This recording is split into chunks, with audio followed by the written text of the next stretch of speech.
Right. Look, Space Marine 2 is a huge success, right? Massive success.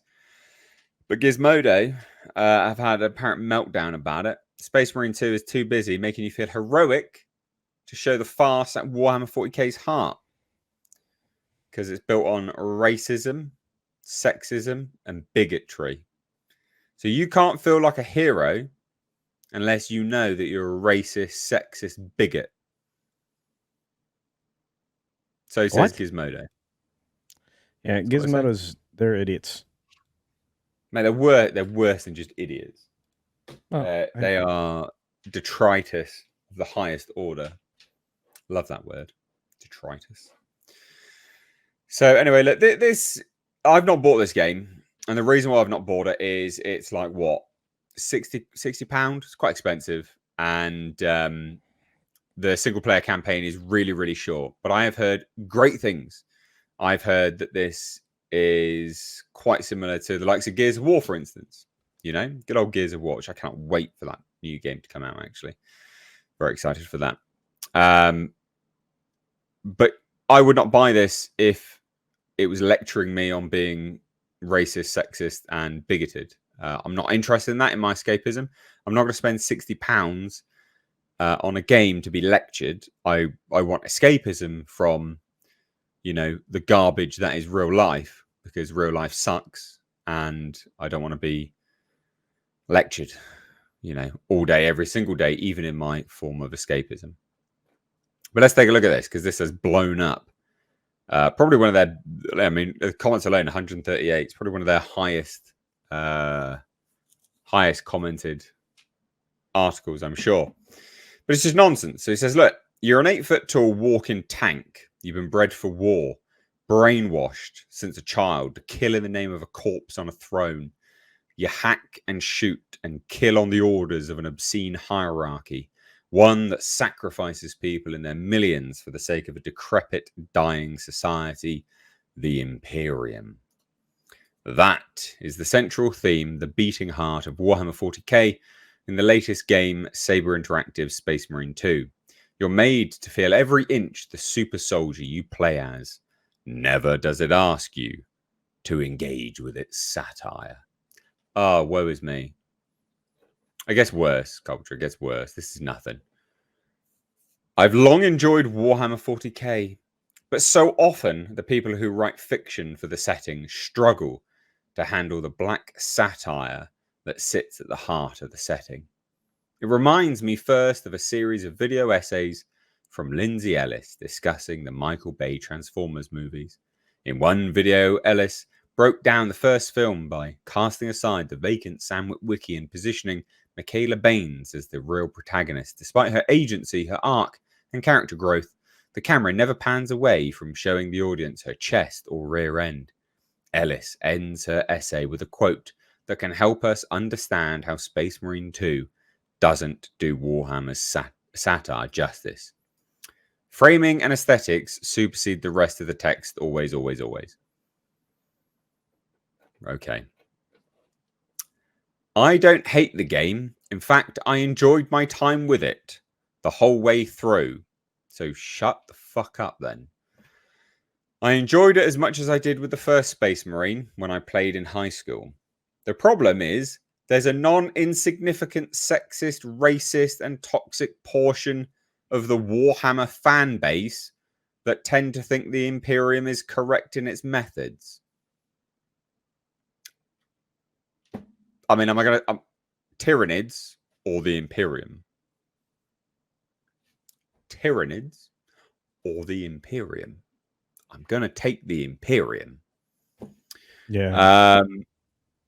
I mean, this is nonsense. Like, this individual is just calling a bunch of people sexist and racist and toxic. Yeah. Newcomers might play it and not understand what the setting is truly about. That would be a shame. Oh, well, thank God we've got this utter fool to tell us. Oh, my God. Unbelievable. Absolutely unbelievable. And there's not really much here, you know. He starts talking about Tyranids, insectoids, you know, hacking and destroying.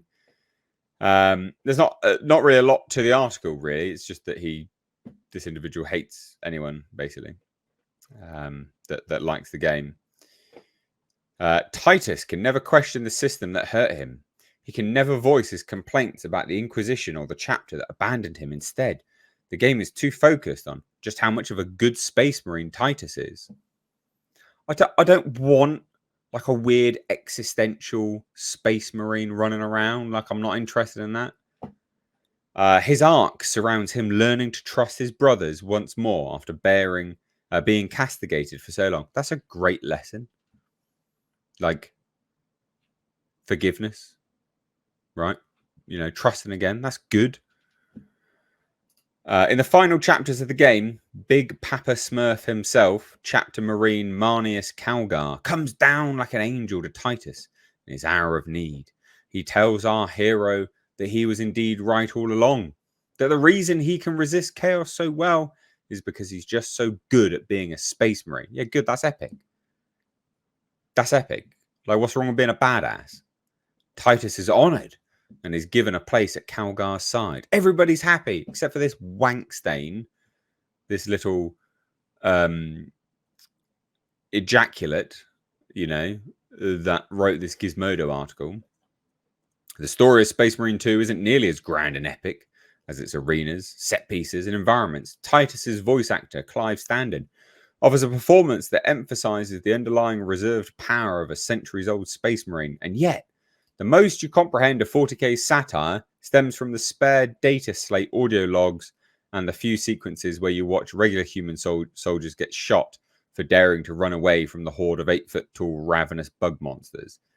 That whole time, you're just moving from one arena to the next, ready to kill giant murdering bugs or chaos cultists.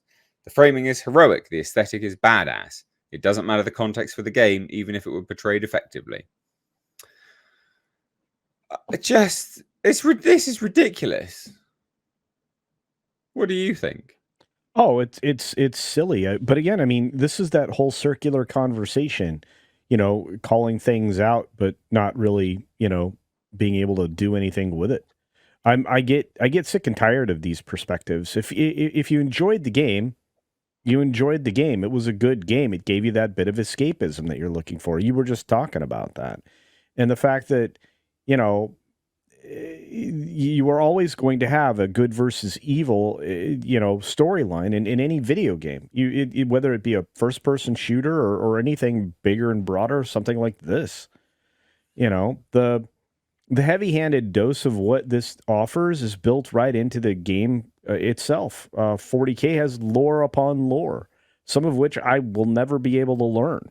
I mean, how many years has this been around? It's been around forever. Right? 40 years? Warhammer. It's been around for a while. Yeah.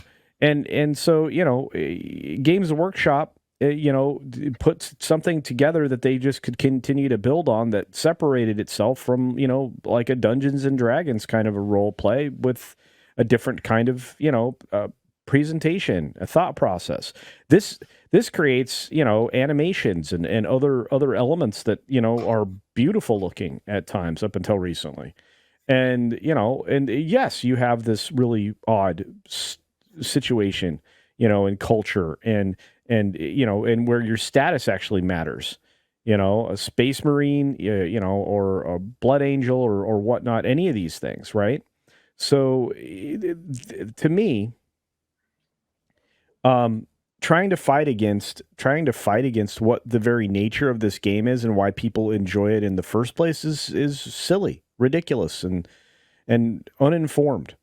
And look, it doesn't surprise me that, you know, these are the same people who, you know, find guilt in the color of their skin.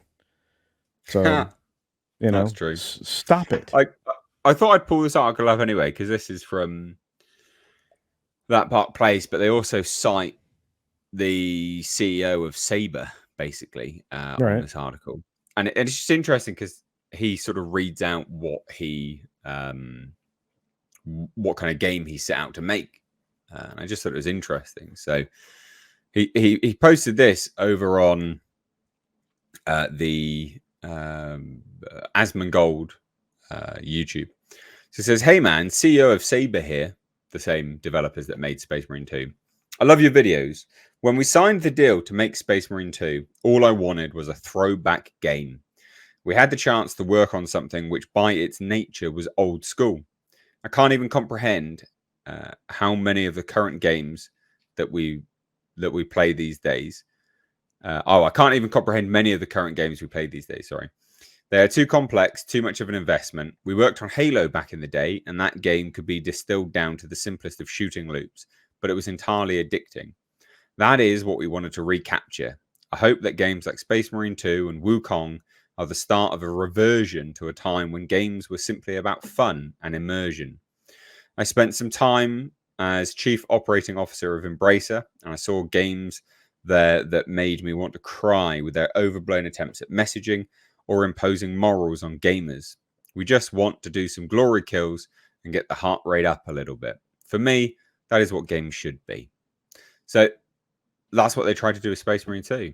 And by the sounds of it, it's what they achieved. But this Gizmodo guy thinks he knows best. Apparently, he's like, no, mate. No, I want, you can't please fans, okay? They're just racist and sexist. So no.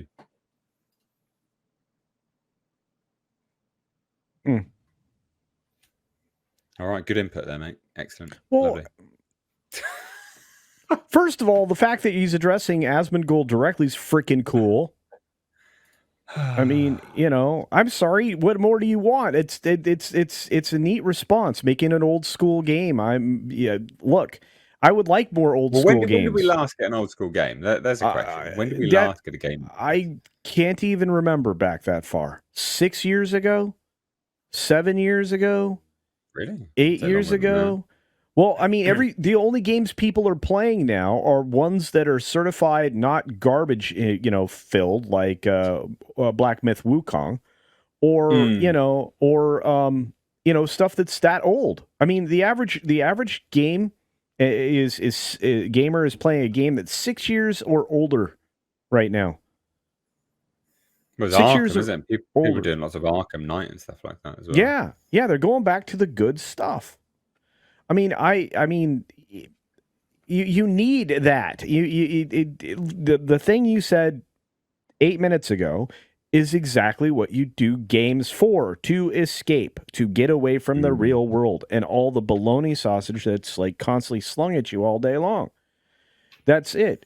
I wouldn't play video games. Like, for example, one of the games that ran away from me was the, I forget the name of the developer, Maxis, but the game's called The Sims, right? The Sims was a great way to waste some time, and see if, how to, murder You're talking about the little people? Yeah, I like to murder people in there. I like to, build walls around them with no doors and windows, Oh, yeah. I mean, it was good fun. But, I mean, there's not a lot of good games out there. They're not making more Gears of War, or if they are, okay. Well, then I'm worried about it. You know what I mean? No, I don't. Did you not see the trailer? The trailer looked great. Okay. Well, as long as they don't mess it up. As long as they don't You're running a game channel, mate, and you don't know that they're making another Gears of War. You want to fucking sort yourself out, son. Hey, excuse the language, guys. But my God, are you joking? I can't know everything. I don't even run a game channel. I know that. Okay, well, they're not making any more Halo. The last time they tried to make something Halo, they made a shitty show on Paramount. All right. Well, they are still making a Gears of War, mate. It's a prequel. I know. It's E-Day, Emergence Day. But I mean, you can go through a whole list of games that they don't. I like how you're trying to breeze past that. No, mate, we're going to stay on this topic. I didn't breeze past it. Do you realize how much stuff I have to consume every day? Oh, super funny. Well, anyway, look, whatever. Space Marine 2, people are insane. I thought this was a fun topic. We will move on now. Well, I have that question though. Would you consider getting this game if it goes on sale? I would. It's just too expensive for the limited single player campaign. Single player campaign is supposedly about 6 to 8 hours. Yeah, it's really short for me. Yeah, 10 an hour. £10 an hour. Sorry, it's too much. on an hourly rate for me to want to buy it. Yeah. So oh, and by the way, Kong. There's supposedly Wukong. yeah, they're supposedly releasing DLC in January. I've not played it. I'm not interested. Ah, it looks so good. Yeah, well, you should get it then. You run a I'm game going channel. to. I'm going to. Oh, gaming man of. I'm going to. Here. Are you gonna get Are you gonna get the non-existent Gears War game? Yeah, of course I will. Really? Yeah. Really? Yeah.